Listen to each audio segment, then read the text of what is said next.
You're at a nice steakhouse with a few friends, and the mood is great. You just ordered a second bottle of wine for the table because, hey, you're all doing well, right? You look around and see nice watches, expensive shoes, and everyone seems relaxed. When the bill comes, you toss your card into the pile without even looking at the total. You feel successful. You feel like you've finally reached that level where you don't have to sweat the small stuff. But as you're walking to the valet to pick up your European SUV, you feel that tiny, annoying prick of anxiety in the back of your brain. You know that your checking account is sitting at $1,200 and your mortgage is due in 3 days. You know that you're one bad transmission slip or one restructuring meeting at work away from the entire house of cards collapsing.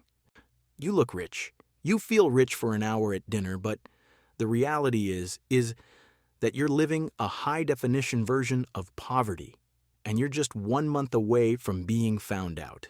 My name is Sam, and I spend too much time thinking about why people who make six figures still feel like they're drowning. If you want to stop the performance and actually start building a life that is as solid as it looks on Instagram, hit that subscribe button. We don't do financial fantasies here. We just talk about the math that the banks hope you never figure out. Here's the thing about being invisible broke. It's like having termites in a beautiful house. From the street, the paint is perfect and the lawn is manicured, but behind the drywall, the structure is being eaten away. In 2026, we've reached a point where broke doesn't mean you're starving. It means you've committed 100% of your future time to paying for your past decisions. You are a high-income slave to a lifestyle that you don't even enjoy that much anymore. Most people aren't broke because they don't make enough money. They are broke because they've built a life that requires them to be perfect every single day just to stay level. If you can't afford to walk away from your job tomorrow and survive for 6 months, you aren't wealthy. You're just a well-paid tenant in your own life. The first sign that you're broke in a way you can't see yet is that you think in monthly payments instead of total costs. Look, this is the ultimate trap of the modern middle class. When you want to buy a car, yet you don't ask, is this car worth $60,000? You ask, can I fit $800 a month into my budget? When you do that, you've already lost. Let's look at the math. Because the psychology of the monthly payment is designed to blind you. If you buy that $60,000 car and finance it for 7 years at 7% interest, you aren't paying $60,000. You're paying nearly $76,000 over the life of that loan. You just handed $16,000 of your future labor to a bank for the privilege of driving a hunk of metal that is losing value every time you turn the key. If you think a good deal is a lower monthly payment, you're broke. You just haven't realized the bank owns your next 7 years of work. The second sign is that your emergency fund is actually just a credit card with a high limit. Here's the thing. If a $2,000 HVAC repair or a sudden dental bill causes you to put it on the card with the plan to pay it off later, you are living on the edge of a cliff. Psychologically, you feel safe because the card works. You get the repair done and life goes on. But math-wise, you just took a $2,000 problem and turned it into a $3,000 problem once the 24% interest kicks in. If your net worth doesn't include enough cash to cover a major catastrophe without touching a plastic card, you are financially fragile. You're not managing your cash flow, you're just subsidizing your lifestyle with high-interest debt that will eventually come due. The third sign is that your net worth is tied up in things that have heartbeats or wheels. I see this all the time with people who feel wealthy because they have a driveway full of toys and a house full of high-end furniture. But here's the cold truth. If you can't sell it, eat it, or get a check from it every month, it's not an asset. It's a liability that happens to look nice. If you have $50,000 in equity in a car that's depreciating at 15% a year and $0 in an index fund that's growing at 8%, you are getting poorer every single day.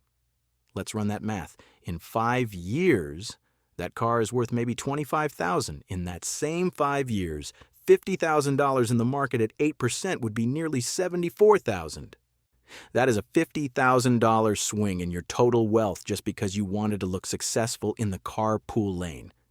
You're trading your retirement for the smell of new leather and a backup camera. Sign number 4 is that you've lost the ability to pivot. This is the most dangerous form of being broke because it affects your mental health.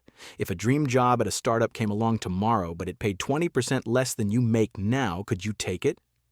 If the answer is no because of my mortgage and car payments, then you are broke. You have traded your professional freedom for a set of golden handcuffs.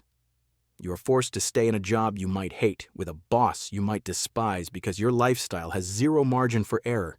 You aren't stable. You're trapped. And true wealth is the ability to say no to things that drain your soul. If your debt level has taken away your no, you're broke in the most expensive way possible. The fifth sign is that you're credit card rich, but cash poor. This is where you use your credit card for everything to get the points, but you're constantly checking your bank balance to make sure the auto pay doesn't bounce. You feel smart because you're hacking the system, but the reality is that you're using the float to survive. You're spending money you earned 3 weeks ago to pay for things you bought 4 weeks ago. If your income stopped today, you wouldn't even be at zero. You'd be at negative 5,000 because of the balance you're carrying until the end of the month.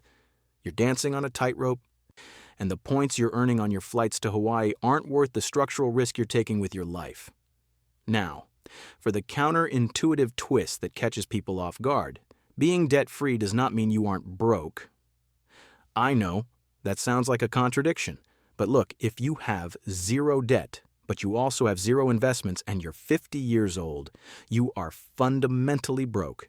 You have no stored energy for the future. You're like a car with no gas in the tank sitting on a flat road. You aren't rolling backwards, which is great, but you're also not going anywhere. Being debt-free is just the starting line. It's not the finish line. If you've spent your whole life paying off your past, but you've never funded your future, you're just breaking even with a clock that's ticking toward a retirement you can't afford. You've worked for 40 years and have nothing to show for it but a paid-off house and a Social Security check that won't cover your property taxes. So, what should you actually do? You need to perform a financial stress test. It's a 3-step process that is going to be incredibly uncomfortable, but it's the only way to see the termites. First, I want you to calculate your burn rate. If you lost your job today, exactly how much money leaves your house every month to keep the lights on and the creditors at bay? Don't guess. Look at the last 3 months of bank statements. Second, I want you to look at your asset-to-toy ratio. If you have more money in things that require insurance and gas than you have in things that pay you dividends and interest, you need to sell something today. Sell the car you can't afford. Cancel the subscriptions you don't use and move that money into an automated investment account. Finally, you need to build a freedom fund that is separate from your emergency fund. This isn't for car repairs, it's for the pivot. It's the money that allows you to take a lower-paying job that makes you happier, or to move to a cheaper city, or to just take 6 months off to clear your head. Once you have 6 months of your burn rate sitting in a high-yield savings account that you never, ever touch, the invisible broke feeling will vanish. You'll walk differently. You'll talk differently. You'll realize that the steak dinner was never the point. The point was the peace of mind of knowing that you don't actually need the steak dinner to feel successful. The world wants you to be invisible broke because people who are one paycheck away from disaster are very easy to manage. They don't take risks.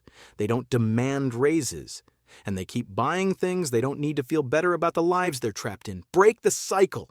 Stop buying the performance and start buying your freedom. It's a lot harder to see than a Rolex, but it feels a hell of a lot better. Your net worth is the only thing that matters, and your neighbor's opinion of your car is the only thing that doesn't.